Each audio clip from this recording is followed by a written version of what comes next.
السلام علیکم ورحمۃ اللہ وبرکاتہ۔ بسم اللہ الرحمن الرحیم۔ واللذان یأتیانہا منکم فآذوہما وإن تابا وأصلحا فأعرضوا عنہما۔ سورۃ النساء آیت نمبر 16۔ صدق اللہ العظیم۔ سیرت نبی صلی اللہ علیہ وسلم میں انبیاء کے اوپر ایمان کے سلسلے میں ہم نے مختلف انبیاء کرام علیہم السلام کی باتیں کی، ان کی خدا سے نجات کے دعا کے، اور پھر یہاں ہم پہنچے ہیں کہ حضرت لوط علیہ السلام نے اپنی قوم کو برائی سے روکنے کے لیے بہت کوششیں کیں، لیکن آگے سے وہ مذاق کرتے تھے، اور سورۃ یاسین میں خدا فرما چکا ہے کہ بدبختی ان کی کہ جب کبھی بھی ہم نے رسول بھیجا انہوں نے اس کا مذاق اڑایا۔ اس قوم نے بھی مذاق اڑایا، اور تم بڑے پاک ہو، تم بڑے نیک ہو، اور یہ جو کچھ ہم کر رہے ہیں اسے ہمیں، اگر تم نے روکنے سے تم باز نہ آئے تو ہم تمہیں پتھروں سے رجم کر دیں گے، اور یہ باتیں، اور کدھر ہے تمہارا عذاب جو تم ہمیں دکھاتے رہتے ہو، ڈراتے رہتے ہو، ہم اپنی مرضی کے کام کر رہے ہیں، ہمیں کرنے دو۔ تو جس وقت کے خدا نے فرشتے بھیجے جو جوان لڑکوں کی صورت میں آئے، تو پھر تو ان کے تمام لگامیں ٹوٹ گئیں، اور وہ اندھا دھند گویا کے نشے میں تھے، ٹوٹتے ہوئے آن پڑے، اور وہ اللہ کے فرشتے اپنی جگہ دیکھ رہے تھے، لیکن حضرت لوط علیہ السلام کا حال بحال تھا، اور وہ یہ کہہ رہے تھے کہ وہ میرے مہمان ہیں، ان کی بے عزتی نہ ہو جائے۔ تو خوف دیکھ کر انہوں نے یہ بولا کہ اے لوط علیہ السلام، یہ آپ تک کبھی نہیں پہنچ سکتے، اس لیے کہ ہم اللہ کے فرشتے ہیں، آپ چنتا نہ کریں۔ اور وہ جو بندہ آگے سے بڑھ بڑھ کر چر کر رہا تھا، ایک فرشتے نے اس کے منہ پہ چمیٹا مارا، یا کہتے ہیں کہ بجا مارا یا ہاتھ مارا، تو اس کا منہ ہی اڑ گیا۔ اور پھر انہوں نے بولا کہ آپ اپنی ایمان والی قوم کو لے کر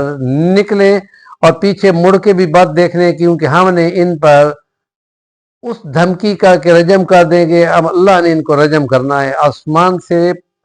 باقاعدہ پکے ہوئے پتھر اور اینٹیں وہ ان کے اوپر برسنی ہیں، اور پھر وہ بستی پوری اٹھا کر نیچے سے اوپر ماری گئی، اور وہ زمین کے اسفل حصوں سے بھی نیچے ہو گئی، بحیرہ مردار کے ساتھ۔ وہاں صدوم کی بستیاں ہیں، وہاں کے یہ لوگ تھے، اور عبرت کا نشان بنا دیے گئے کہ جو پیغمبروں کو دھمکیاں دیتے ہیں خدا ان کو عبرت کا نشان بنا دیتا ہے۔ نبی اکرم صلی اللہ علیہ وسلم کے فرامین میں 4 حدیثیں ہمارے ہاتھ لگی ہیں کہ جو آپ کو سنانی ہے کہ کتنی سخت وعید ہے اس کام کی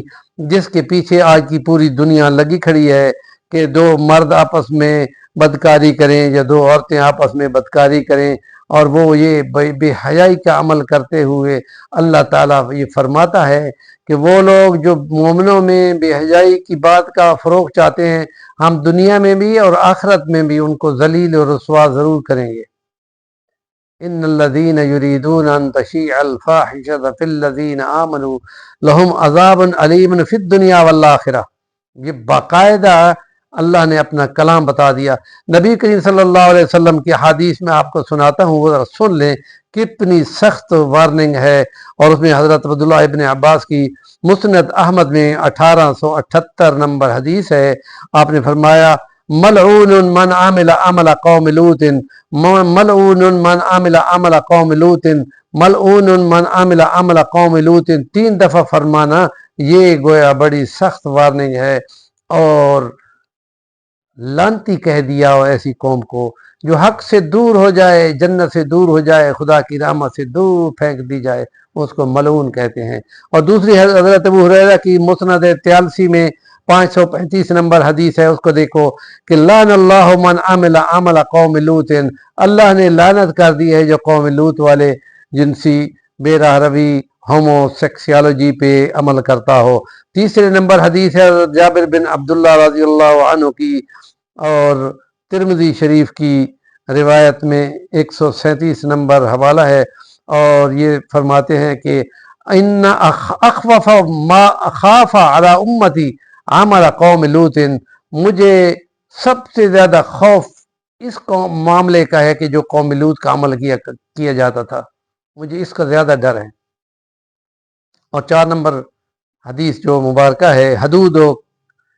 عدالت کے سلسلے میں ہے کہ حضرت عبداللہ ابن عباس رضی اللہ تعالی عنہ وہ اس میں سنن ابو داؤد کی 4462 نمبر حدیث میں فرماتے ہیں کہ من وجدتموہ یعمل قوم لوط فاقتلوا الفاعل والمفعول بھی، جو دونوں لڑکے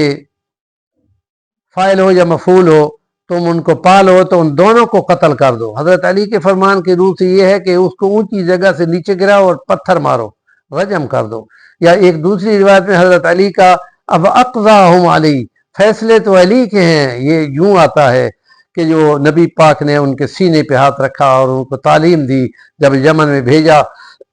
تو پھر وہ جو فیصلے کرتے تھے ویسے حق و سچ کے ہوتے تھے، حیران کن، اور جب نبی کو بتائے جاتے تھے تو نبی پاک فرماتے صحیح ہے نا، صحیح فیصلہ کیا ہے۔ اور اس میں یہ فرماتے ہیں کہ اس عمل کرنے والوں کو جلتی آگ میں پھینکو تاکہ جل جل کے مریں، کہ خدا کی کوئی مخلوق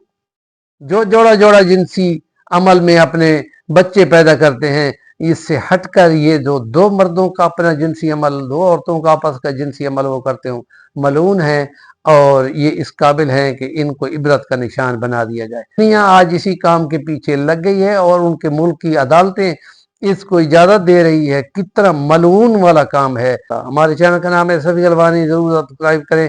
اور کام کی بات کا کمنٹ دیا کریں۔